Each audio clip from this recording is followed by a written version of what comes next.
The Mishnah 76b. Chamisha Dvarim Ba'am B'tumah. It's 5 things that could be brought, even though the congregation is tummy. 5 sacrifices. We mentioned before the Korban Pesach could be brought. Now we're learning that there's five things. However, these 5 ain't nachalim b'tumah, but they're not eaten. They're just offered on the altar. How does that work? Omer. The first one is the Omer. The Omer is brought on the 2nd day of Pesach, right? On the 16th. It's a meal offering. I think they did kamitza on it, right? Was the Omer barley? Yeah, Omer was barley. Shtei alechem is the 2 loaves of bread that's brought on Shavuos. The new grain. The Omer is the new grain. The Shtei alechem is the new grain. The Omer permits the new grain for the people. The Shtei alechem permits the new grain for the temple. The Shtei alechem was wheat. Lechem apanim. This is the bread that's every week. The showbread. It's on the shulchan. The zivchei shal mitzibar, and the communal sacrifices which are brought on holidays. And Sir Rosh Chodashim, and the goat of Rosh Chodesh. Also a communal sacrifice. So all of these are brought but not eaten. I'm just going to ask,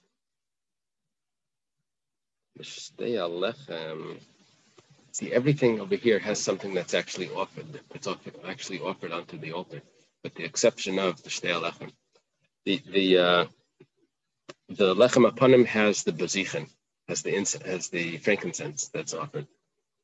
Of course, the sacrifices have blood that are offered. But what does the Shtei alechem have? It's just bread that was eaten. So what do you mean it's offered but not eaten? So, yeah, that's the Gemara's going to ask that. However, ha-Pesach sheba b'tumah nechal b'tumah, the Pesach, the Paschal sacrifice that is brought b'tumah is actually eaten. The whole bringing it is just to eat it. So that's a different, there are 2 categories here. One is offerings that are offered b'tumah in impurity, but they're not eaten. And then there's the Pesach. Okay. Whenever the Gemara says a number, it always says, why do you tell me the number? I know how to count. So, what are you telling me? You're obviously telling me something. When you said the number, you're trying to leave something out. It says, it's coming to tell me that on the 15th of Nisan, there was another korban that was brought. It was called Chagig, Korban Chagiga.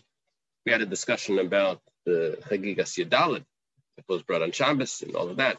But on the 15th, there was a Korban Chagiga.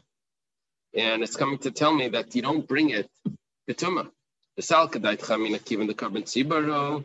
I could have thought since it's considered a korban tzibur. No, it doesn't really mean a korban tzibur. It's an individual korban, but it's brought everyone together in a big group. They call it a korban tzibur. I could have thought it's a korban tzibur, clearly might, and has a set time. So tidchei tumah, that it should also push off impurity, and it should be brought even if the congregation is impure. Kamash malan. So the number 5 tells me not that. Even this like tashlumin kol shiva. Since you could bring it all 7 days, you don't have to bring it on the 15th. Leidachya Shabbos, so it doesn't push off Shabbos. That wasn't our discussion. Our discussion is tumah. But since it doesn't push off Shabbos, the Shabbos leidachya tumah. Once it doesn't push off Shabbos, it also doesn't push off tumah. That we learn from other sources. But how do we know that you have 7 days to bring it? Rashi says, you have 7 days to bring the korban chagiga. So since it doesn't push off Shabbos, because you can bring it on Sunday, Monday, Tuesday, Wednesday, you can bring it the whole week. So therefore, it also doesn't push off Tumah. The Gemara says, what about the goats of the holidays that are brought in the korban musaf? The Gemara says, you already said that. You already said Shal Mitziba. 1 second. The Gemara says, so why do you say Rosh Chodesh? If Shal Mitziba includes the goats, usually they have On the holidays, there's like 7 sheep or something that are brought with the Karban Musaf. And then there's a goat, Sar Echad or something. So on Rosh Chodesh, there's also a goat. So we listed that separately. Why didn't we list the goats of the holiday separately? They said, oh, that's included in the whole Karban Musaf was included in the Shalmi Tzibah. Says, but so why do you list the one for Rosh Chodesh? Says, Datani Zivchi Shalmi Tzibah. You already said it. Shalmi Tzibah, if you include the goats, the Rosh Chodesh's goat is also included. Amri, Sirah Shechadashim Tzrichle. Rosh Chodesh was necessary to specify. Kasal Kadaita Chamina, I could have thought, Haleksivu Mayed. It doesn't say Mayed by Rosh Chodesh. Now, Mayed means time, or meeting time. So, Kamash Malan, it has to say that separately, the Rosh Chodesh Shikri Mayed. To tell me that Rosh Chodesh is called a time. Doesn't say Mayed. So, it has to teach me that there really is a Mayed. Really, Rosh Chodesh is Mayed, is a time. See, there's another issue here. It's not spelled out. Another issue is that Rosh Chodesh doesn't actually come at a specific time. You have 1 day leeway there. It's already not specific, but it doesn't say the pasuk. It doesn't say Mayed by the pasuk. However, Kamash Malan, that there is a Mayed, right? This week, Friday is Rosh Chodesh, but it's not the first, right?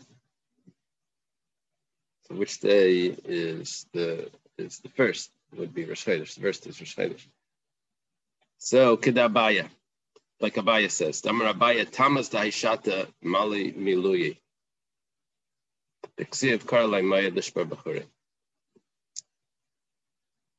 That year of the desert, when they sent the spies, they were sent on Yud Zayin Tammuz.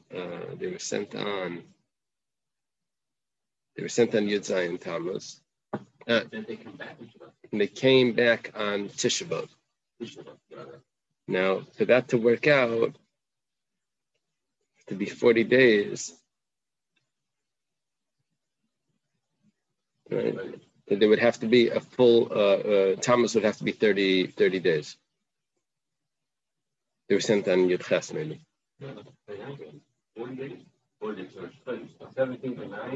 Oh. So when were they sent? They were sent Rosh Chodesh Tammuz? Oh, okay. They were sent Rosh Chodesh Tammuz. Rosh Chodesh Tammuz, yeah. And then Tammuz was a full, was 30 days. Tammuz was 30. It's usually 30. So that year was 30, and that makes that they came back on Tisha B'Av. And that's what the pasuk means. Kara lai mayed. It's called on me a time, Lishbar Bachurai, that breaks the my chosen ones, the ones that went. In other words, that's a pasuk in Eicha, talking about the destruction of the temple, but it happened at the same time of Tisha B'Av. That's when the spies came back. The temple was destroyed at the same time. It was a Bechil L'Dairis, the Gemara says. So, what does this tell me here? That the extra day of the month is called Mayed, which means that Rosh Chodesh is associated with Mayed as well. Okay, so that was the Chiddush. Yeah. I'm confused. Halakhically, it's significant that Rosh Chodesh is not called Moed. Okay, why? It's one of the reasons why we don't say Hallel on Rosh Chodesh. We say what we call Haf Hallel, which is Minhag. Rambam says is not even a minhag. So in halakha, it's significant that it's not called Moed. I agree. Thank you. I'm just confused by this discussion. It's the sacrifice is enough of a sacrifice, is enough of a mayed that it pushes off tumah. In order to push off the tumah, we said that it had to be the mayada afilu b'Shabbos afilu b'tumah. Now, if there's no mayad there, then it's not going to push it off. We say no. The musaf of Rosh Chodesh is called a mayad. And that's what we don't want to do. Yeah, that's the association. The Rosh Chodesh itself maybe isn't, but the Karban Musaf is. Okay. Yeah, I don't know how to divide that up. But Rav Moshe is saying that that's why we don't wear tefillin for Musaf. It was weird on Rosh Chodesh, but not in Musaf. Musaf has like a different... Oh, that's interesting. Moshe and Yitzhak are saying that. Thank you. Okay. This is telling me that everything is learned from the word mayad. Where do we know this from? The Tanna Rabbanu, we have a brisa. Moshe said that the holidays of Hashem. This is in Parshas Emor. What is that telling me? It says, by the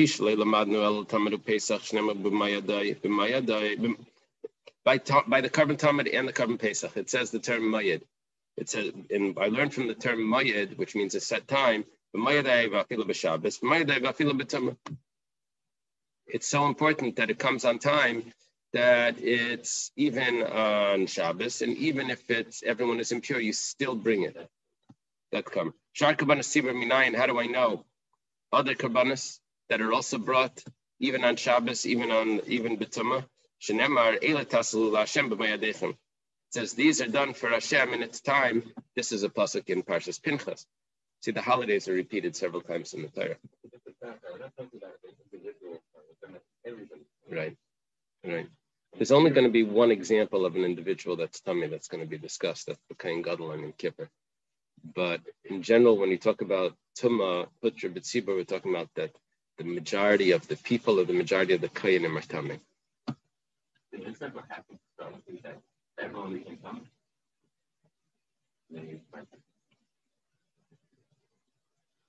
Maybe after a battle, something.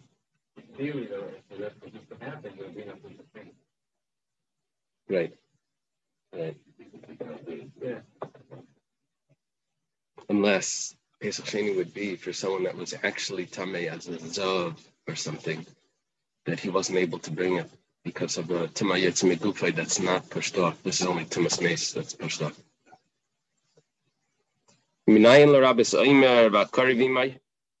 Okay, so we learned about the karbanas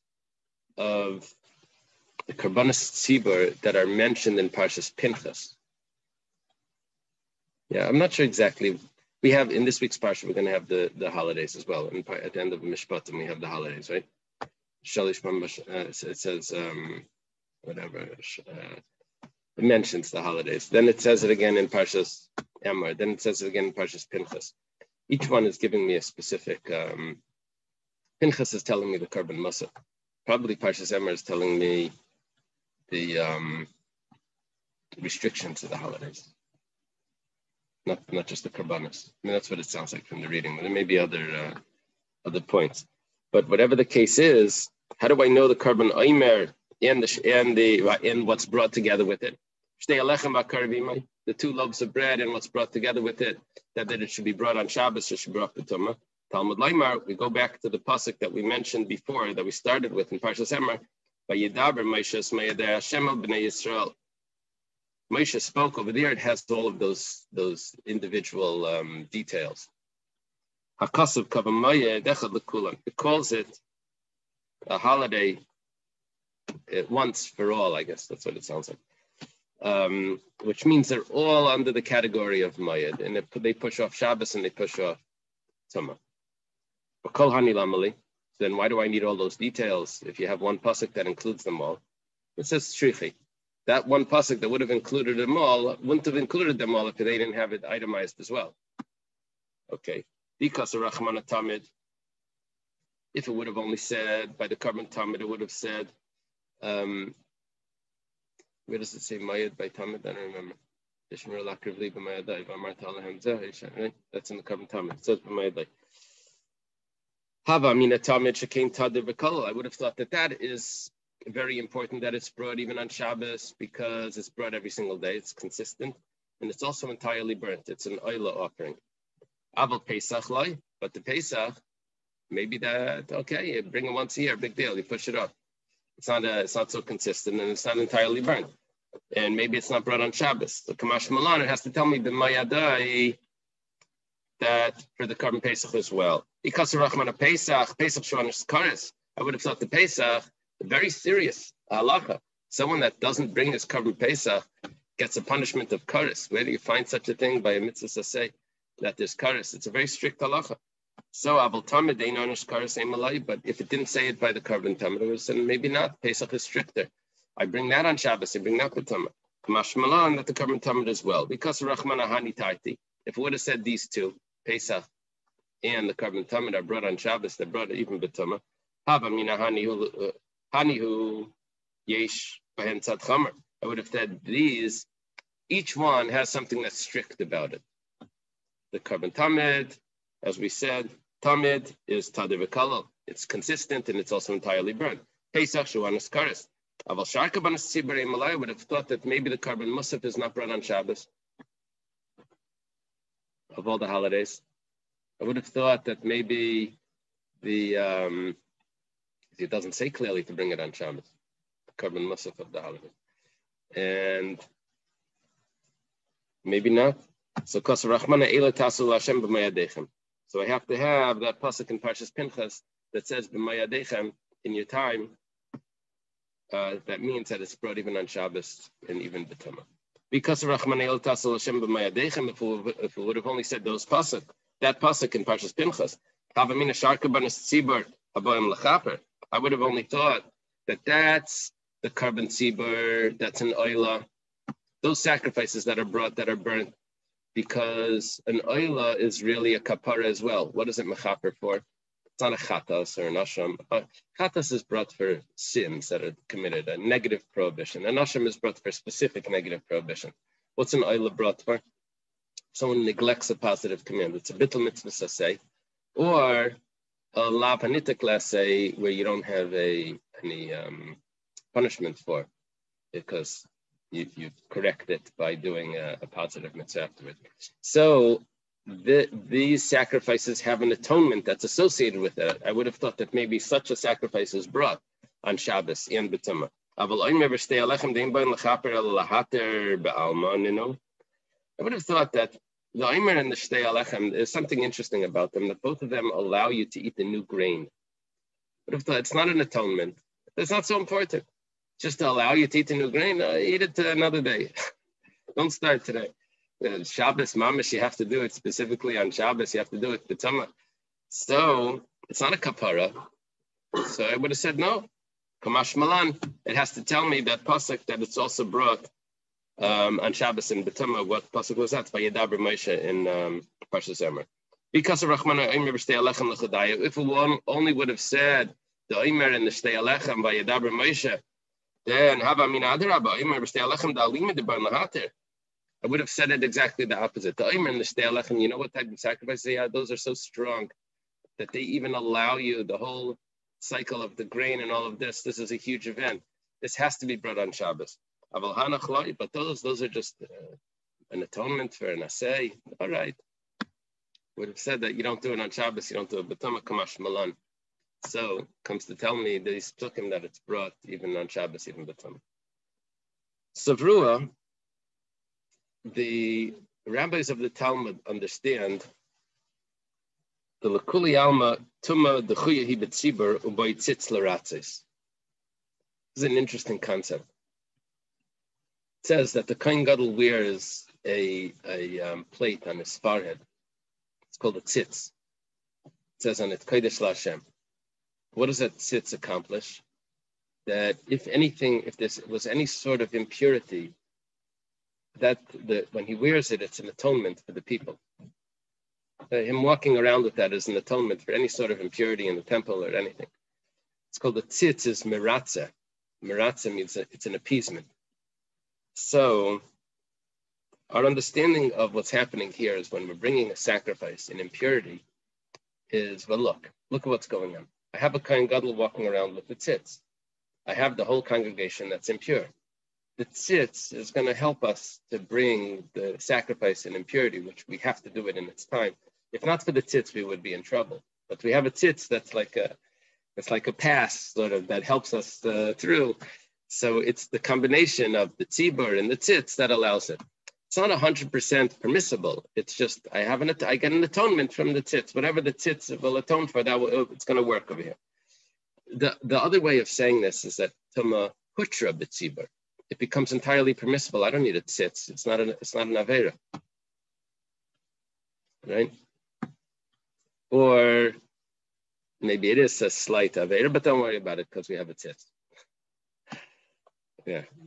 So those are two ways of looking at it. The Gemara right here is assuming that we need a tzitz, and because tuma is dechuya, it's only postponed, it's only pushed away. It's not really permissible. Okay. The lekatana deshamet leidamar tuma hutra b'tzibur ala Rabbi Yehuda. We're assuming that we're not following Rabbi Yehuda's opinion. Rabbi Yehuda is an individual. He holds tuma is hutra b'tzibur. It's totally permissible. No one else says that. The Tanya, it was taught in a brisa. Tzitz, when it comes to that plate that's on the Kohen Gadol's forehead, bein sheyeshna al mitzchay, bein she'en al mitzchay, meratza. Whether he's wearing it or not, it's an appeasement. When does he not wear it?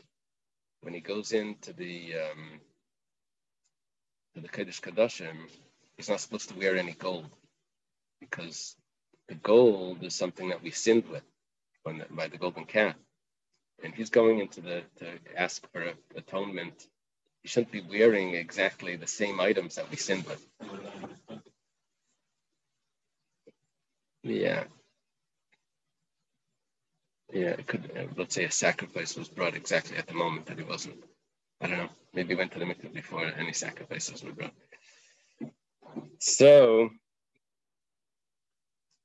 that's the words of Reb Shimon Bar Yochai. Reb Shimon Bar Yochai says just the fact that it exists, it's an atonement.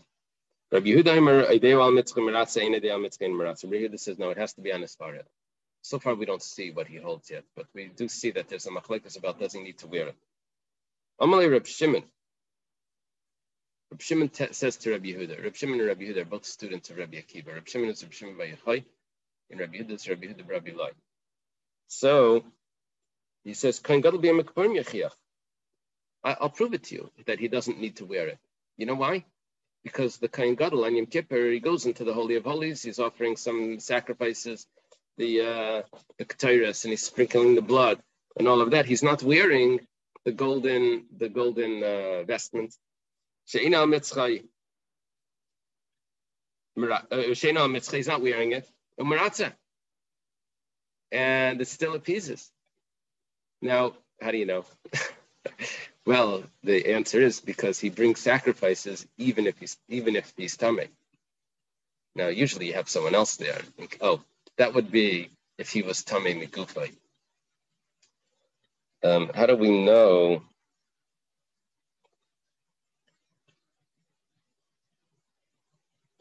Kohen Gadol. Yeah, Rashi says that it's doichetoma because it's a carbon tzibur. I saw in Tosfos a question on this.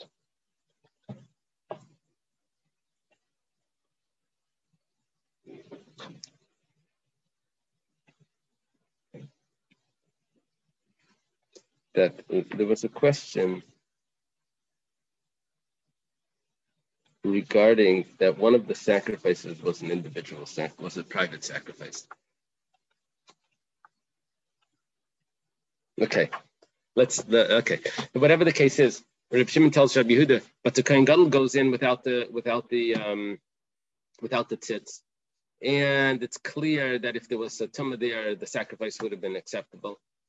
So, what are you telling me that he has to be wearing it for it to be an atonement? He doesn't have to wear it. You see, Yom Kippur, he doesn't wear it when he goes inside the holies, the Holy of Holies. So Rabbi Yehuda responds to him,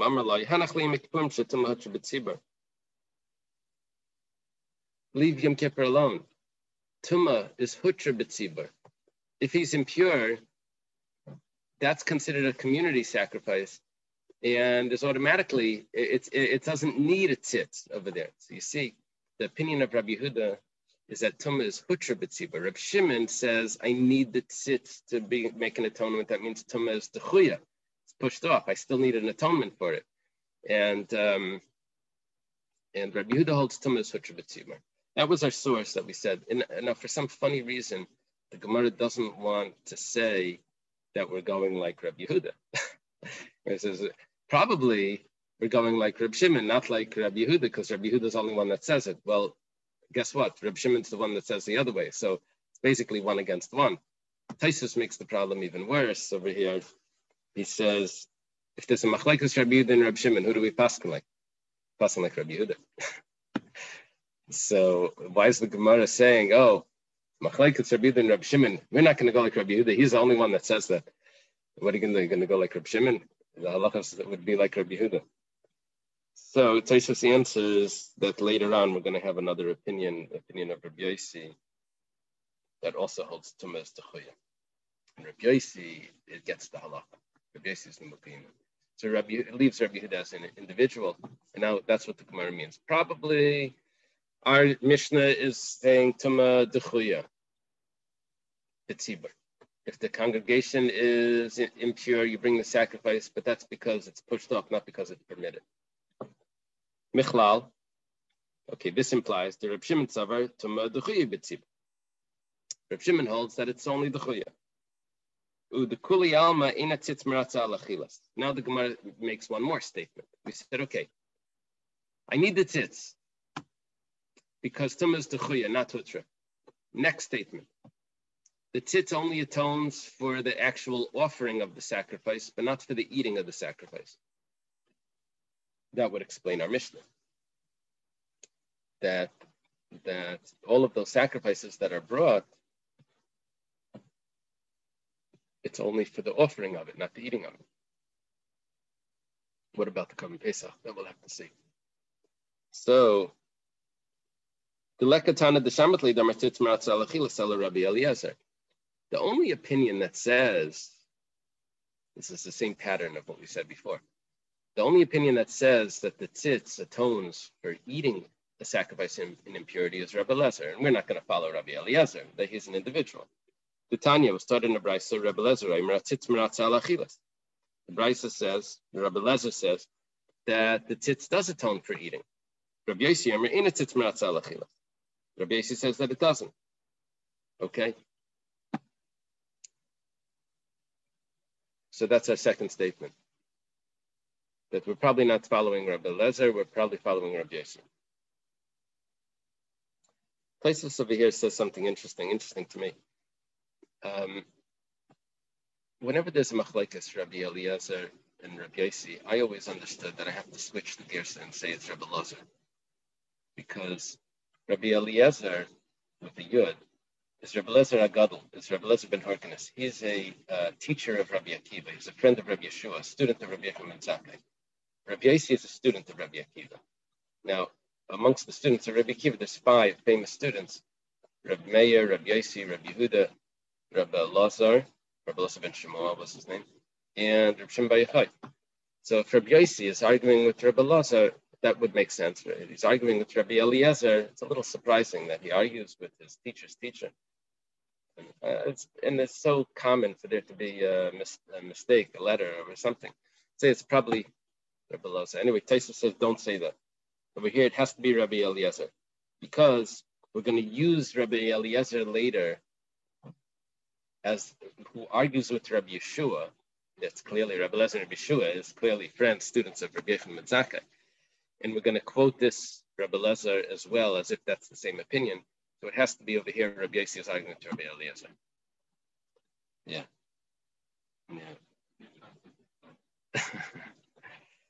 Now the Gemara says, Nema masnisin like Rabbi Yeshua. By the way, just in Gemara rules, whenever the Gemara says Nema or Lema, it rejects it afterwards. It's always an attempt that gets rejected. Yeah. I don't know if it's going to work out over here. Yeah, it's always going to reject it. Lema and Nema is like, let us try to say. Yeah. Lema and Nema are interchangeable. I don't know if there's a difference between Lema and Nema. Okay. Nema Snisin like Rabbi Yeshua. Let's say that our Mishnah doesn't go with like Rabbi Yeshua. The Tanya was taught in a Brisa of Asisa Lisecha Basar Vadam. You will do your burnt offerings, the flesh and the blood. Rabbi Yeshua says, based on that pasuk, flesh and blood, that imein dam ein basar. That's easy. Imein dam ein basar. If the blood spilled out, you can't eat the flesh. If there's no blood, I mean, the sacrifice is the sprinkling of the blood. Now, the truth is there are two flesh. There's two flesh. One is offered on the altar, one is eaten. But if it's dealing with an oila, there's only one. It's offered on the altar. But if there's no blood, then the sacrifice is gone. That's Rabbi Yeshua's first statement. Everyone's going to agree with that one. However, imein basar ein dam. Rabbi Yeshua then goes on to say, just like if the blood spilled and there's no blood left, there's no sacrifice here at all, so too, if there's no flesh, for somehow all the flesh became impure, lost, whatever, destroyed, burnt, then you can't go ahead and sprinkle the blood. You need to have some flesh here. There has to be a sacrifice. And the blood, granted, is the atonement part of the sacrifice, but if there's nothing left, there's no sacrifice. So Rabbi Yeshua says both parts of this are important. We had this several times before. It's mentioned that the significance of the basar according to Rabbi Yeshua. Rabbi Eliezer says, dam afal pi shein basar. Rabbi Eliezer says that you sprinkle the blood even if there's no flesh. According to Rabbi Eliezer, the whole sacrifice is just the blood. The flesh isn't as significant. Shenemar v'dam zevachecha yishafeh. Now, at the end of all of this, when we get back, this is going to be a nice long discussion about the opinion of Rabbi Yeshua, what he really holds, what's a source, and contradictions. It's going to be a huge discussion just in the opinion of Rabbi Yeshua over here.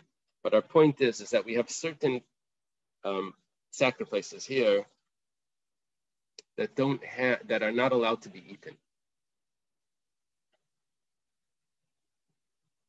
If they're not allowed to be eaten, that's another way of saying ein basar. And the Mishnah says that you sprinkle the blood. According to Rabbi Yeshua, there's a problem. Ein basar ein dam. How do you sprinkle the blood? The Mishnah said clearly, it's ba b'tumah,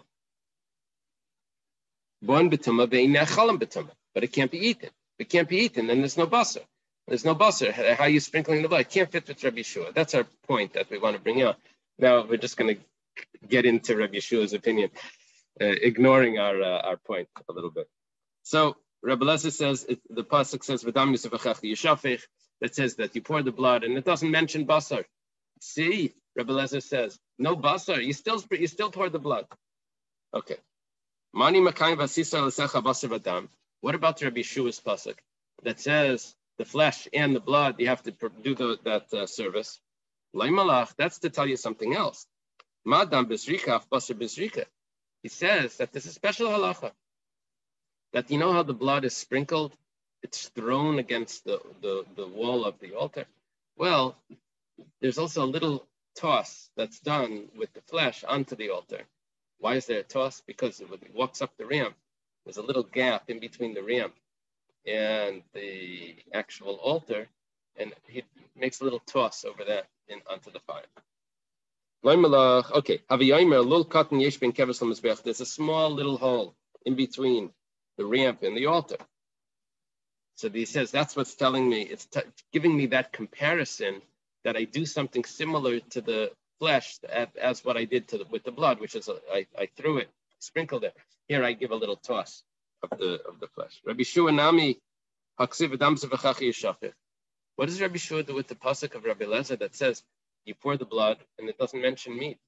That means that you can even pour the blood even if the meat is lost, tamei, whatever.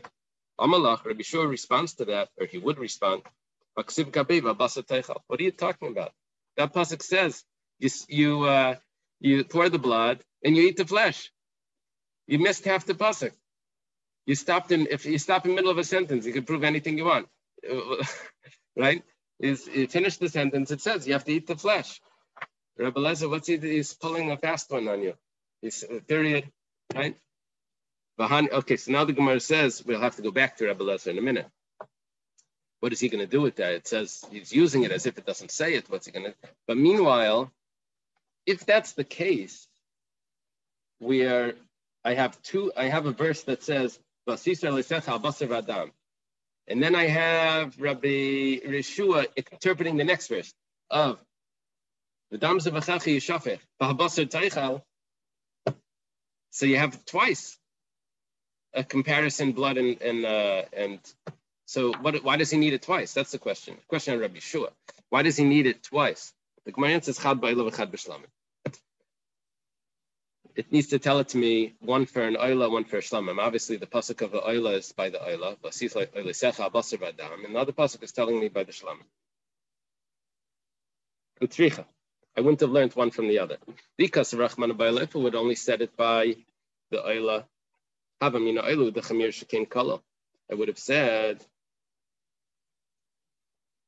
halachas are stricter by an oila.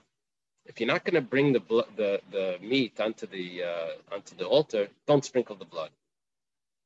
The oila needs to be entirely burnt. Abel shlamim b'lay chamira, but by the shlamim that's not so strict. Emalai, I would say not.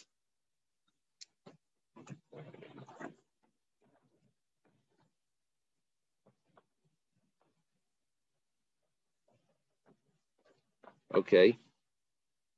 I would say that that you do sprinkle the blood. So it has to tell me that you don't sprinkle the blood by the shlamim as well. This is Rabbi Shua's opinion. If I don't have the flesh there. Because of Rahman Shlamim, if it would have said by the shlamim havmina adarab, I would have said exactly the opposite. This bushtei achilas. You see how important it is, achila, the eating of the flesh by the shlamim? I have to give some to the mizbeach. I have to have the kayanim eat and the owners eat. So I would say that that's very important. You don't sprinkle the blood if there's no flesh. The oila is just put on the altar. I would say, no, maybe you can sprinkle the blood anyway. I would say that not. You could sprinkle the blood. Kamashmani, you can't sprinkle the blood unless you have the flesh by the oila as well. Okay, so we explained the two verses according to Rabbi Yeshua. Let's go to Rabbi Eliezer. Rabbi Eliezer Nami, Haksiva Basar Teichal. What does he do? It says that you have to eat the flesh. Now, Rabbi Yeshua has two verses that each of them contain flesh and blood, which Rabbi Yeshua was using to tell me that if there's no flesh, you can't sprinkle the blood. Rabbi Eliezer holds no, you can sprinkle the blood even if there's no flesh. Now, the first verse of Rabbi Yeshua, he says that it's coming to tell me that you have to give a toss. You have to throw the flesh onto the fire. What does he do with the second one? Excuse me, Rabbi Smith, is there a comment about how practically it could happen that the flesh becomes, I guess, tameh, I guess, after the shechita, and it and the blood are in different categories?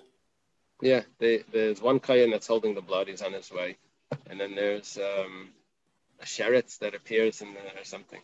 And it's in the Pesachim Daf in the area with it. Yeah. It would be interesting if we had a story along with each one. We don't have the story exactly, but I'm sure every day there was something happening. So what does he do with the second pasuk? Amalach, he would say to you, it's coming to tell me a second halacha. You see, that's what we do over here. When we have a verse that he's not using to teach me what Rabbi Yeshua is teaching me, he says it's coming to teach me a different halacha. What halacha? That you're not allowed to eat the flesh until you sprinkle the blood. You have to wait.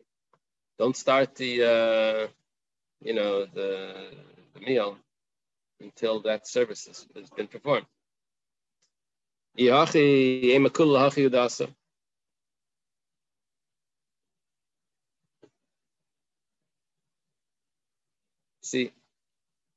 a little bit of a problem here.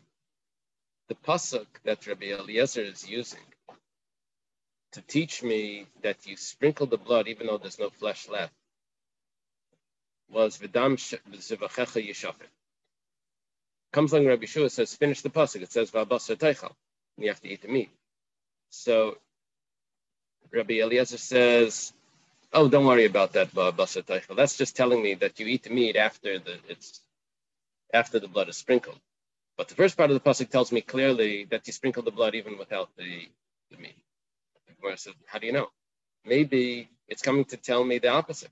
Maybe it's coming to tell me that I have to have the meat there in order to sprinkle the blood. Or how do I know anything from that pasuk? Because it's coming to tell me that I have to sprinkle the blood before I eat the meat. How do you know it's coming to teach me two separate halachos? Which that's what Rabbi Eliezer is coming to tell me.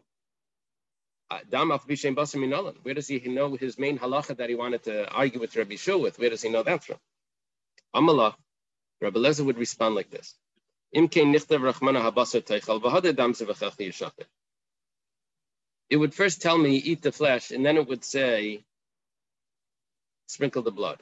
As it says in the first pasuk. The mention of the flesh was there before the blood. Why did it say dam zevachecha yishafich and then va'abasar teichal?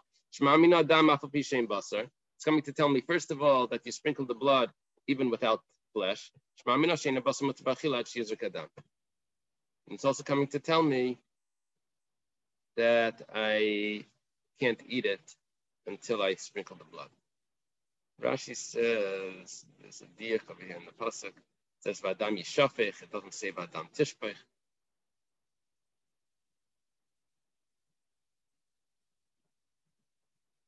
You sprinkle it. It's coming to tell me dam zevachecha yishafich, that you sprinkle it even if there's no leaf. It's just commenting. Okay. That was our discussion. Actually, we're not done. We have to go back to Rabbi Yeshua. Rabbi Yeshua in a basar mutabachil ad sheyizruk adam kal v'chayimro. Rabbi Yeshua says, I don't need the pasuk to teach that to me. The pasuk to tell me that I have to sprinkle the blood before I eat the meat, I don't need a pasuk for that. I know it from a kal v'chayimro. How do you know it from a kal v'chayimro? I can't eat the meat until I sprinkle the blood. Ma emurim l'chilasnu l'makvi kiyisnu makvi.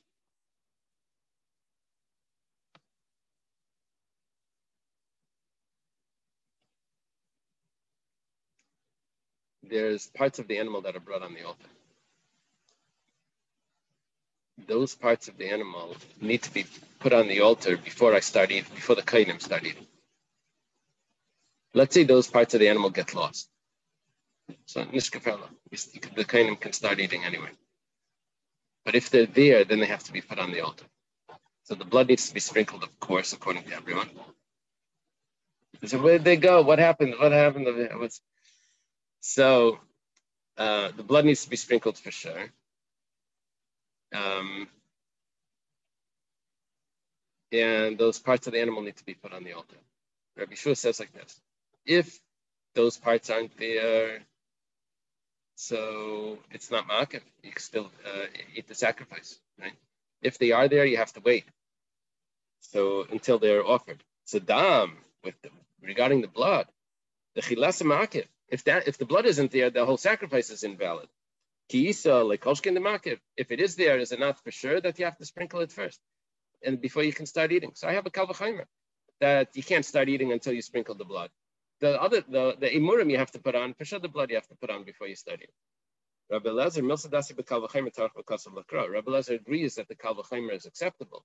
He just says that just because there's a kal v'chaymer doesn't mean that the Torah doesn't write it. I have a pasuk and I have a kal v'chaymer. What do I need the pasuk for? Yeah, the pasuk tells me things that I could learn with the kal v'chaymer as well. Rabbi Shua says, no, you have the kal v'chaymer, you don't need the pasuk. So what is the pasuk telling me? That extra pasuk? Yeah. Milsa dasik the kal v'chaymer, talk about kosel l'kra. The darshanim learn that what do I say? Even things that are logical, but the Torah has to spell it out to you because it's not enough. Your logic isn't enough. Things that you do it not because of your logic, you do it because of the Eibishter. So Rabbi Yeshua says, Kol heichadik l'midrash darshina. You're right, but we can still make a drasha. We can still make a drasha. We have a pasuk there, and we can learn from that pasuk. According to Rabbi Eliezer, that pasuk is an extra. According to Rabbi Shua, that pasuk is extra because we have a kal v'chaymer, so we can learn from it. What do we learn from it? That if there's no blood, if there's no flesh, you can't sprinkle the blood. By which sacrifice? By the shlamim. Because we had another pasuk for that. Okay, so Rabbi Yeshua is very serious about not sprinkling the blood if there's no sacrifice. That if there's no flesh that you're able to eat. Hashta, getting back to our main point, Lema masnisin like Rabbi Yeshua. Our Mishnah that won't fit with Rabbi Yeshua. The key and Amar bin entirety. Since Rabbi Yeshua says that you need two things, what are the two things? The blood and the flesh. B'tzitz achilas lemeratza, and the tzitz doesn't work for achila. Who said that? Rabbi Yossi. Ein tzitz meratza al achilas. And we said that that's our Mishnah as well. Hechi asi b'tuma. So how could he ever bring a sacrifice b'tuma? See, our Mishnah can't fit with Rabbi Yeshua. That was our point. Looks about 30 lines to say that, but that was our point. When it says afilu tema Rabbi Yeshua, it actually could be Rabbi Yeshua. Al-Kasav Rabbi Yeshua tzitz meratza ala oilin. Rabbi Yeshua holds that the tzitz is meratza for what's brought up on the altar.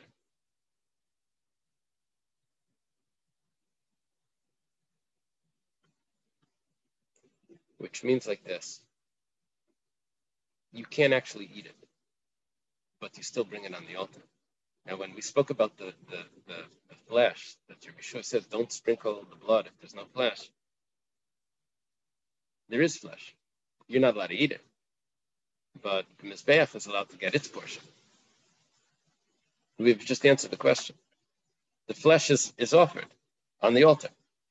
And the tzitzis meratza on the achilas Mizbeach, on what's offered on the altar.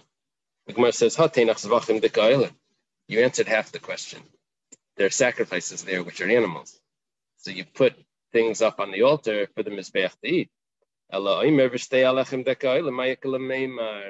What about the Omer and the Shtei Alechem? Those are meal offerings. There's nothing on the altar. How were those offered? Well, the Omer was offered with the kaimetz, but you don't put anything else on it. The kaimetz would replace the blood.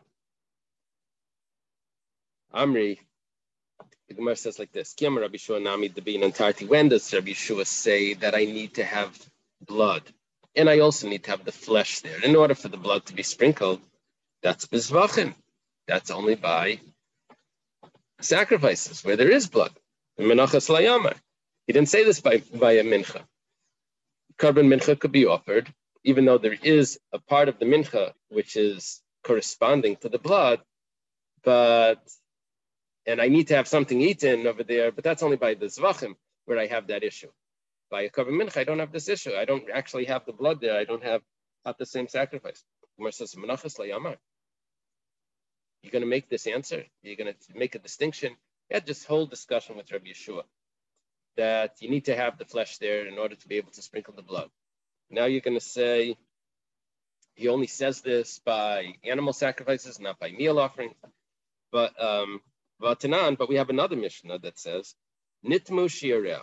Let's say there's a carbon mincha, and what's left over from the carbon mincha becomes tamei of the shi'areh, or it got lost.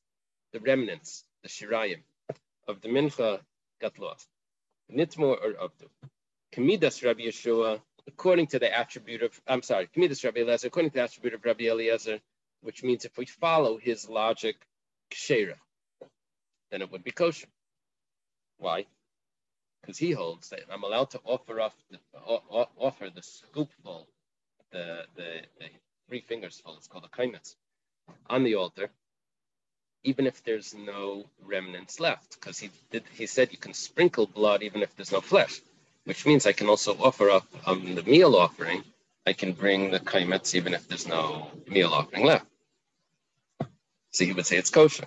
Kamidas Rabbi Yeshua psula, but according to Rabbi Yeshua it would be puzzle. You see clearly, you can't make a distinction according to Rabbi Yeshua between a sacrifice, an animal sacrifice, and a meal offering, because we have this Mishnah that says that it's puzzle, according to Rabbi Yeshua, if the rest of the sacrifice became tamei or got lost.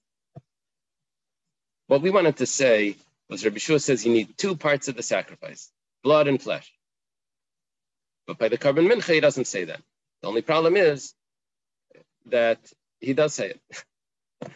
Okay, at least we claim that he says it. Kamidas Rabbi Yeshua, that's what he would say.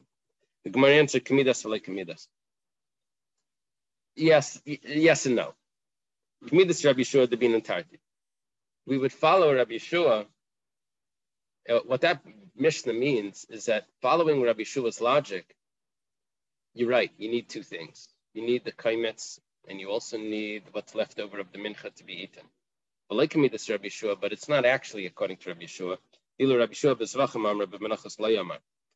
Rabbi Yeshua only said it by an animal sacrifice that has blood and flesh. He didn't say it by meal offerings.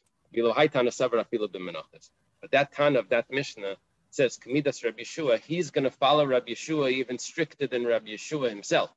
He's going to out Rabbi Yeshua. Out Rabbi Yeshua. He's going to go even further. He's going to say that you need to have the flesh, the corresponding to the flesh by a carbon mincha, which is the remnants of the mincha as well. And over here it got lost. According to the way Rabbi Yeshua says over there, it's not going to be acceptable. The Gemara says, who is the Tana that's even stricter than Rabbi Yeshua, that holds like Rabbi Yeshua, but it's even stricter than him? And also we have a brisa. We're about to quote a brisa that we're not going to explain until the next page. So, yeah, don't worry about it. Rashi says, the Gemara is going to explain this later. We're going to quote a brisa that's going to be a little bit confusing. The brisa says like this, Amar Rabbi Yosi. Rabbi Yosi says, I see the words of Rabbi Eliezer regarding menachas and by zvachim. Mincha is a meal offering, and zvachim are animal sacrifices. What was Rabbi Eliezer opinion? That you can sprinkle the blood even though the flesh is gone, which would probably mean that you can offer up the kaimetz even if the pinchful, with three finger fistful, even if the remnants is not there.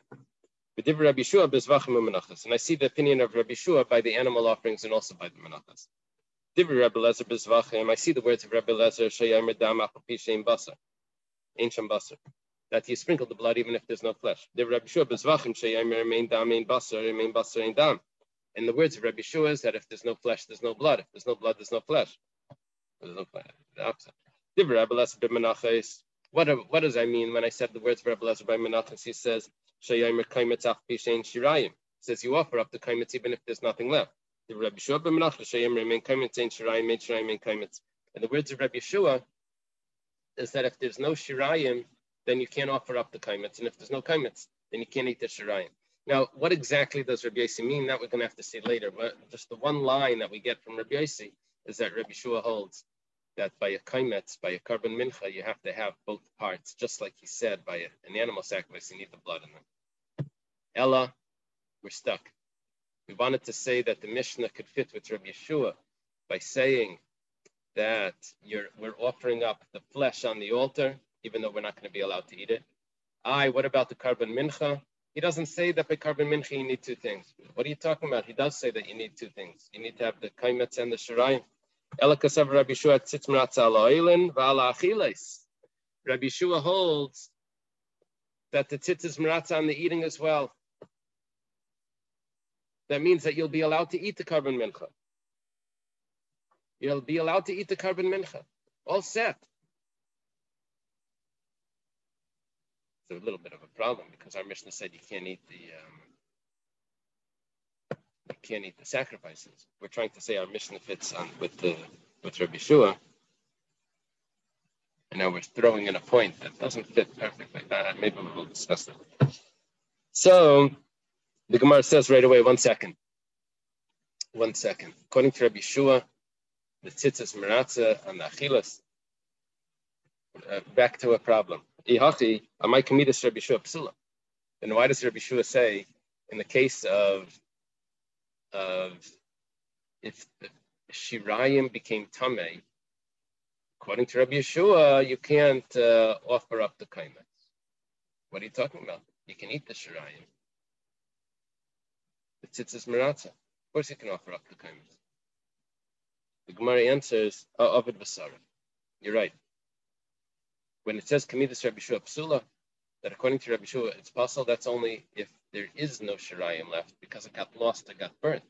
But you're right, if it would be tamei, you would actually be allowed to eat it. So that brisa that says psula, that's because it didn't exist. It was a Mishnah. That's it, what didn't exist.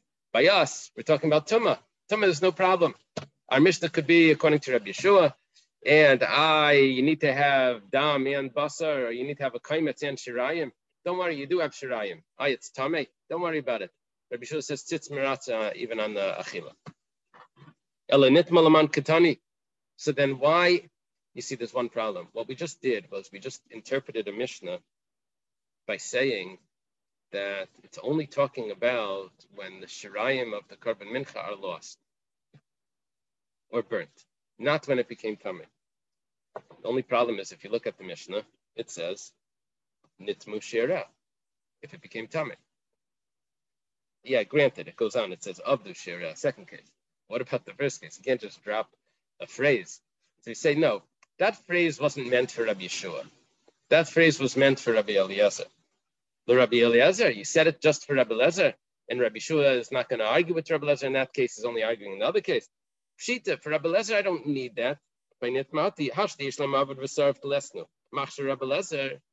telling me a chiddush according to Rabbi Eliezer that nitma is going to be kosher. If according to Rabbi Eliezer, I don't have any shirayim because it got lost, got burnt, and you're still allowed to offer up the kaimetz. So nitma disa mibai. If it became tamei and it's still there, you have to tell me that I can offer it. It's of course you can offer it. El pshital Rabbi Yeshua ktani psula question mark. Rather, it must be for Rabbi Yeshua, and it's telling me nevertheless that it's possible. Basically, you can't answer the answer that you just gave. That Rabbi Yeshua would hold that it's meratz on the achilas. But another problem. Tanya Rabbi Yeshua, it's taught in the Bryce. Rabbi Yeshua says, "Kol zvachim shebetorah bein nitma basar v'chelav kayim, bein nitma chelav v'basar kayim, zerik es adam." If the flesh became tamei, but the chelav is fine. If the chelav became tamei and the flesh is fine, you can sprinkle the blood. Aval nitmu tavayu loy. But if both of them became tamei, that's where you have the problem. In other words, Rabbi Yeshua requires one eating. Alma, kasav Rabbi Yeshua, eina tzitz meratza ala oilen. I have to correct this. Eina tzitz meratza loy ala oilen v'loy ala chilas. You see clearly that what gets offered on the mizbeach is not atoned for by the tzitz, because we said that even if the chelav is tamei, I still can't sprinkle. I can't sprinkle the blood.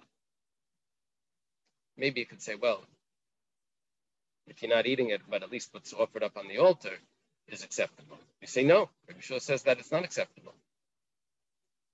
We're in a real predicament, because if we want it to be according to Rabbi Yeshua, basically our Mishnah had 5 instances of sacrifices that the blood is sprinkled or something is offered up in place of the blood, like the kaimetz, and nothing can be eaten. And now we're saying that that's not acceptable. You'll say maybe you put it on the mizbeach. Rabbi Yeshua doesn't hold that means that it's eaten. It's not. That's still not acceptable. If you would have one of them eaten, then fine. But to have nothing eaten and not being offered on the altar either, which is not. It's not offered on the altar. The emurim, according to this, won't be offered on the altar. So Alma Kasava Rabbi Yeshua tzitz meratza le'alayim ve'alachilas. We see that the tzitz is not meratza. That means that these sacrifices will basically be invalid. Alayim Rabbi Yeshua. Rather, our Mishnah could be Rabbi Yeshua. Rabbi Yeshua must nisan v'lei kasha, and there's no problem. Kan lechatchila kan di'avad. What we're going to have to say is that there's after the fact and then there's before the fact. After the fact, it's acceptable. But what is it? Ad initio, when it's initially you can't sprinkle the blood. But once it's done, then it's going to be acceptable. When does Rabbi Yeshua say that you need the basar and the dam. You need to have both parts of this every sacrifice. That's only chatchila, but not b'di'eved. We not tamer the shani l'Reb Shua ben lechatchila b'di'eved. Where do you get this from? That Reb Shua makes this distinction. The Tanya was taught in the Brisa. Nitma basar shenifsal shiyatzachut l'klaim. Rabbi Lezer and Yizrik. Rabbi Lezer says you sprinkle the blood even though there's no flesh there. Rabbi Shua lo Yizrik. Rabbi Shua says don't sprinkle the blood. There's no flesh. It's tamei. You go left. Maida Rabbi Shua Shem Zarak, where it's Rabbi Shua is Maida that if you did sprinkle the blood, it works. So that would be what's the pshat in our Mishnah. Our Mishnah is that these things are brought b'tumah. It doesn't mean that they're actually brought. It means if they were brought, it's acceptable. The Gemara says, one second. Chada, the psula, the Eved mashma. First of all, when it says psula in that brisa, that says that if it became tamei, it's pasul. Psula doesn't mean l'chatchila, don't sprinkle don't offer the kaimetz on the altar. Psula means pasul, means even di'eved. Even if you did, it's pasul. That's what we think. Could also mean pasul to offer it. That's another possibility. But first of all, the Gemara says no, it doesn't mean that. It means pasul. It means Rabbi Shua holds that it's even di'eved pasul. Also, our Mishnah says chamisha dvarim bayim that they come. It doesn't say if they came. Ela like kasha. We need a different teretz for our Mishnah to be like Rabbi Shua. Kam biyachid, kam b'tzibur. By a private sacrifice, you need to have basar and dam. Korban tzibur. Even lechatchila, you only need one. That's what we're going to have. Now, is it possible that b'yachid, there's a difference between lechatchila and b'di'eved? Possibly. We could possibly say that. But b'tzibur, even lechatchila, it's matter. That would answer our question. That goes back to our Mishnah. We said, chamisha dvarim bayim, b'tumah, vein nechalim b'tumah. Yeah, there's no basar. You can't eat it. Don't worry, this is a korban tzibur. Korban tzibur is different. Name masnisin like Rabbi Yaisi. Let's say the Mishnah doesn't fit with Rabbi Yaisi. The Tanya Rabbi Lezer Reimer titmratza alachilas. Rabbi Yaisi Reimer titmratza alachilas. Rabbi Yaisi says, we mentioned this before. We mentioned Rabbi Yaisi is arguing. It's exactly a quote of what we said before. Before we said that the tzitz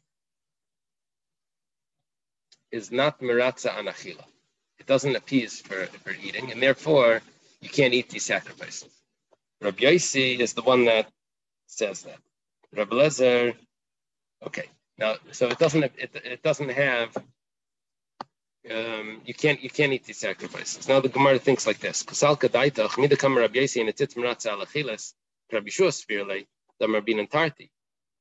Neimahashta maslisin like Rabbi Yaisi. We're thinking that Rabbi Yaisi also holds like Rabbi Yeshua, even by a korban tzibur, I guess. And you need to have both. You need to have the dam and you need to have the achila. And it comes along Rabbi Yaisi says the tzitz is not miratza and achila. So what we just did to Rabbi Yeshua, now we're asking according to Rabbi Yaisi. It says like Rabbi Yaisi Rabbi Lezer Svirlei. Damar dam af b'shem basar. Now, this is very strange. Rabbi Yaisi holds like Rabbi Lezer that he's arguing with. So, Rabbi Yaisi... That is very strange. Rabbi Yaisi is going to say that you don't need achila. What did Rabbi Lezer argue with Rabbi Shua about? If there's blood, but there's no flesh to eat, Rabbi Lezer says that that's acceptable. You sprinkle the blood. Rabbi Shua said no. Rabbi Yaisi says, like Rabbi Eliezer, that you sprinkle the blood even though there's nothing to eat. If that's the case, so why do you say that the tzitz is not maratza? What is it relevant for? There's no relevance to that. According to Rabbi Lezer, you just sprinkle the blood. You don't need the achila. The Gemara says, if you're going to create that problem, you're going to say that I need to have a relevance for the sacrifice to become acceptable, that you're looking for a big relevance, then Rabbi Lezer, according to Rabbi Lezer, that says that the tzitz is maratza and achila, why does Rabbi Eliezer say that the tzitz is meratza al achila if he doesn't need achila. He sprinkles the blood even without achila. Obviously, I'm not looking for that big relevance that for the sacrifice to be permissible. I'll be satisfied with a smaller relevance. Now, at this point, we've just understood what Tosfos mentioned before about Rabbi Yosi arguing with Rabbi Eliezer and Rabbi Yeshua arguing with Rabbi Eliezer that it has to be the same Rabbi Eliezer, because we just joined them both together into one person. If Rabbi Eliezer holds that a tzitz is meratza al achila, but Rabbi Eliezer also holds that I sprinkle the blood even though I don't have achila, so why does he need the tzitz to be meratza al achila? I don't need it. Okay, so it's obviously the machlekes Rabbi Eliezer and Rabbi Yeshua, and the machlekes Rabbi Eliezer and Rabbi Yosi is the same Rabbi Eliezer, and now we're asking, like, why is it necessary to have a statement if he holds anyways that you sprinkle the blood even if there's nothing there to eat? It's actually coming to tell us that can the sacrifice become pigul? Now I know you sprinkled the blood, but we have a rule that if there was a thought of chutz lizmanai, right? I'm going to do something here outside the appropriate time. The sacrifice becomes pigul. But we have a rule that the only way a sacrifice can become pigul is if the sacrifice in every other way is kosher. But if the sacrifice has its own invalidity, so then we say, oh, it wasn't a kosher sacrifice anyway, it can't be pigul. What we're saying now is that the flesh, which became tamei, which I'll sprinkle the blood for anyway, because Rabbi Eliezer holds you sprinkle the blood even if there's no flesh. But not only that, but Rabbi Eliezer is also going to say that the flesh could even be pigul. It's tamei, as well as tzitz meratza al achila. So you're right. To get the sacrifice valid, I didn't need a tzitz meratza al achilas because he'll sprinkle the blood anyway, even if there is no flesh. But the pigul aspect, I need to get the okay. Rabbi Eliezer savar tzitz meratza elavei mashvei ketar v'kavalei bepigul amapiklei midei meila. One more point. That if I'm dealing with the sacrifice, once it's slaughtered, it becomes very holy. And until the blood is sprinkled, if I have personal use of it in any way, I violate meila. That's a personal benefit from things that are consecrated. However, once the blood is sprinkled, then it goes out of the category of meila and it becomes accessible for kayanim or other uses. Now, if the blood is not affecting the flesh in any way, then it should remain in the category of meila, even though it's tamei, whatever. But I would still violate meila. But the fact that a tzitz meratza al achilas means that there's no more meila. Okay. Rabbi Yosi savar lo meratza tzitz v'lo mashvei ketar v'lo kavalei bepigul v'lo mafiklei midei meila. He says the tzitz is not meratza. And as we had a question over here, if according to Rabbi Yosi, he holds that you sprinkle the blood even without any flesh there, so why do you have to tell me that the tzitz is not meratza, you sprinkle it anyway? What's it relevant for? No, it's relevant for pigul and meila. There is another relevance to it. And that's what we got by discussing Rabbi Eliezer opinion about it. We'll take that same opinion over to Rabbi Yosi. Maskefler Rav Mari. Rav Mari has a question. Nihi nami de Rabbi Yosi savak Rabbi Eliezer. Even if you're going to tell me Rabbi Yosi holds like Rabbi Eliezer, or Rabbi Eliezer has several opinions, we're discussing the opinion that dam afal pi shein basar. You sprinkle the blood even if there's no flesh. The flesh is lost, but you can still continue with the sacrifice. And Rabbi Yosi would hold that. Bishlam mizvachim. Granted, you can say that by a sacrifice of an animal. Ikadam. Oimer nami. By the karban oimer. That's a type of mincha offering that's made from barley. Ika kaimetz. There's the kaimetz. Lechem apanim nami. Ika bazichim. By the lechem apanim, I have the frankincense, which are 2 spoons, which were put on the shulchan, which are offered on the altar. This is the question we were waiting for. What is offered? When we said in the Mishnah that we offer something, what are we offering? There's nothing to offer. There's the Shtei alechem are 2 loaves of bread that are eaten. There's no offering, and you're not allowed to eat it. So if you're going to tell me that there's sheep that was brought together with them, 2 sheep that were brought, that's the Shalmi Tzibur. That was category number 4, right? And you said that there's 5 things here. So, and you're not even talking about the shtela, you're talking about what's brought together with it. So there's only 4. You said there's 5 things, there's only 4. Rather, Rabbi Yossi holds Tumas Hutra B'tzibur. I don't need the tzitz to be Maratza. Tumas Hutra B'tzibur.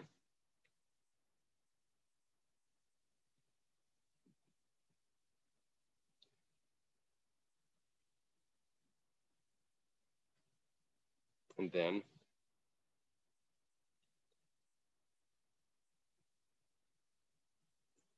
that sounds like I'm even allowed to eat it, you know?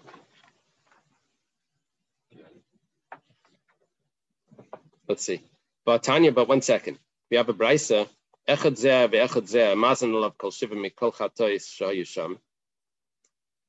All the chatois, all the paradumas that were there, get sprinkled on the kohen gadol before Yom Kippur, each of the 7 days, and also on a kohen that's going to prepare the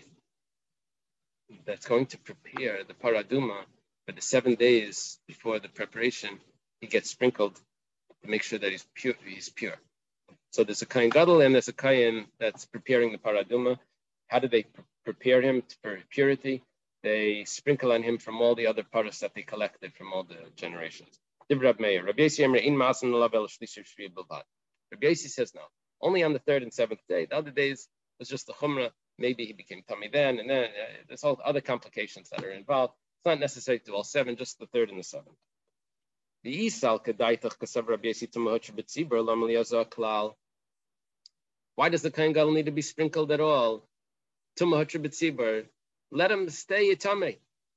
Alamachbarta Masnisin like Rabbi Yossi. Okay, the Mishnah is not like Rabbi Yossi. Let's take a look back. Did we use the word lema when we came to Rabbi Yossi?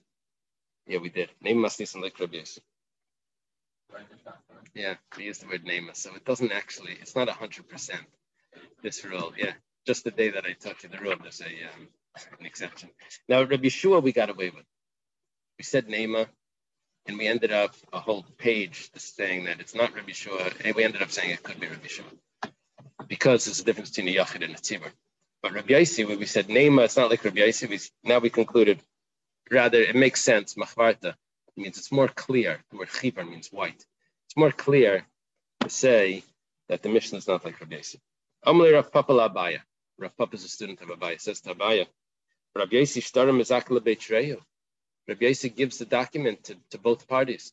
What does that mean? He gives the document to both parties. Usually, when you have someone that's claiming and then you have a defendant, so one of them is going to end up with the document. Here, he's trying to give it to both. How does he do that? The Tanya. Now we're going to go back to the brisa that we didn't understand before. Rabbi Yossi says, I see the words of Rabbi Lezer by sacrifices. I see the words of Rabbi Yeshua by sacrifices. I see the words of Rabbi Yeshua by meal offerings and the words of Rabbi Lezer as well. What does he see according to Rabbi Lezer? That you sprinkle the blood even if there's no flesh. And I see the words of Rabbi Yeshua. He says that you don't sprinkle the blood. Rabbi Lezer says that you offer up the fistful of the meal offering, even if there's no remnants remaining. And Rabbi Yeshua says that you need to have both there. What did Rabbi Yossi just say? You can't have both. What is it? You can't have the cake and eat it too. Dr. Stein, I see a piece of cake going up. Okay. You get a trophy, Rabbi Smith, for that. Amalei Mistabra Ka'amar. What he means to say, what Rabbi Yossi is saying, Rabbi Yossi is a later generation, and he's going to say that it appears to Rabbi Yossi that they're probably arguing about both tzvachim, and they're probably arguing about menachas as well. Because we have a machlekes between Rabbi Eliezer and Rabbi Yeshua, if you can sprinkle blood, if there's no meat remaining, for whatever reason, it got lost, whatever. Can you do the same by a karban mincha, offer the kaimitz even though there's no remnants there? Rabbi Yossi is saying they probably argue on both. He's not saying which one he holds like. He's saying that they argue. When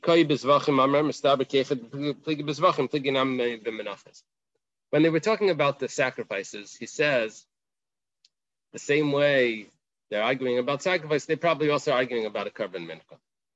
When they were talking about karban mincha, he says, yeah, they're arguing also about tzvachim.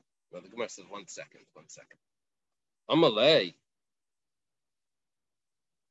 Rav Papa says to Abaya, when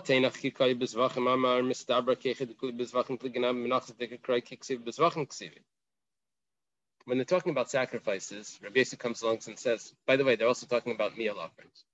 Okay. But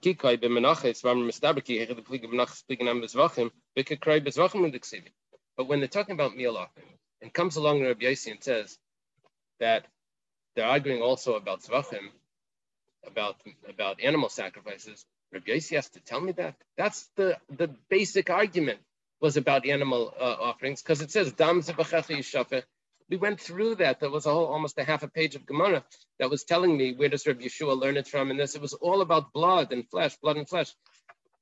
They're talking about a karban mincha, and Rabbi Eliezer holds one thing, Rabbi Yeshua holds another thing. Comes along Rabbi Yossi and says, oh, the same way they're arguing about meal offerings, they're also arguing about tzvach. Really? You have to tell that to me? That was the main argument. Elalei kasha. Different. It's not a question. What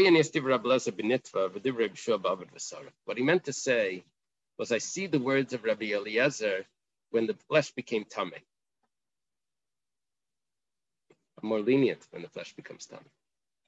But avad v'sarav, if the flesh has disappeared, or burnt or lost, then I see Rabbi Yeshua's opinion more correct. I hold like Rabbi Yeshua. Benitva, my time, why does he hold like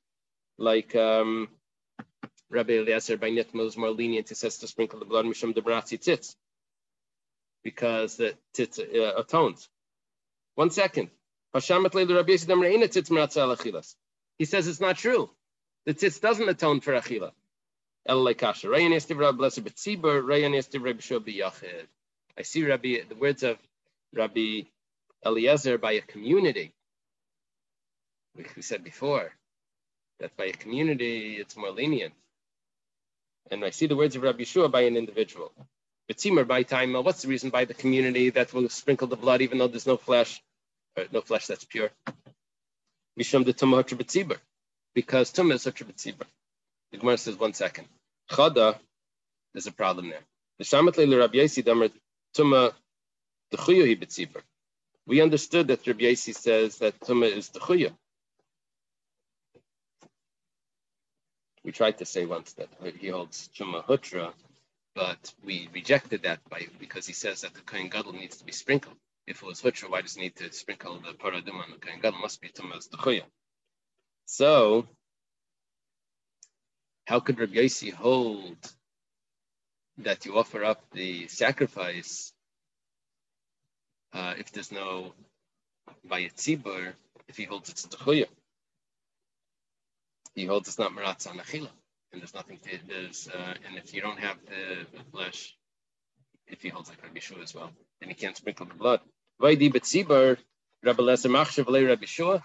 you just did, Rabbi Yossi, is you created a machlokes between Rabbi Eliezer and Rabbi Yeshua by tzibur, and you're saying that you're going to follow Rabbi Eliezer by the tzibur. The problem is that on the top of this page we just said that Rabbi Yeshua agrees with Rabbi Eliezer by Yitzibur. That's how we said our Mishnah could be Rabbi Yeshua.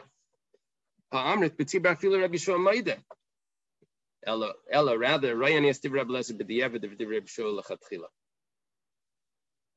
see the words of Rabbi Eliezer b'di'evid, that b'di'evid it's kosher, but I see the words of Rabbi Yeshua lechatchila don't offer up the sacrifice. Di'evid, I feel Rabbi Yeshua nami maidahu. Rabbi Yeshua also agreed that b'di'evid it's kosher.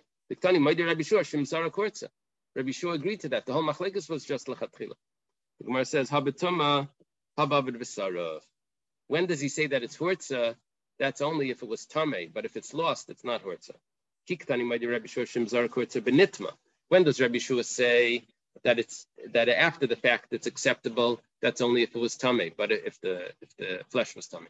But if it was disappeared, aval avid v'sarav fly, then even after the fact it's not good. Kikam Rabbi Yaisi reinis div Rabbi Eliezer b'di'evet bar v'sarav. When does Rabbi Yaisi say, I see the words of Rabbi Eliezer b'di'evet that it's kosher? That's by Ovid V'sarav, that it's nevertheless going to be acceptable, even though it was lost. And Rabbi Shua doesn't agree to that. Okay.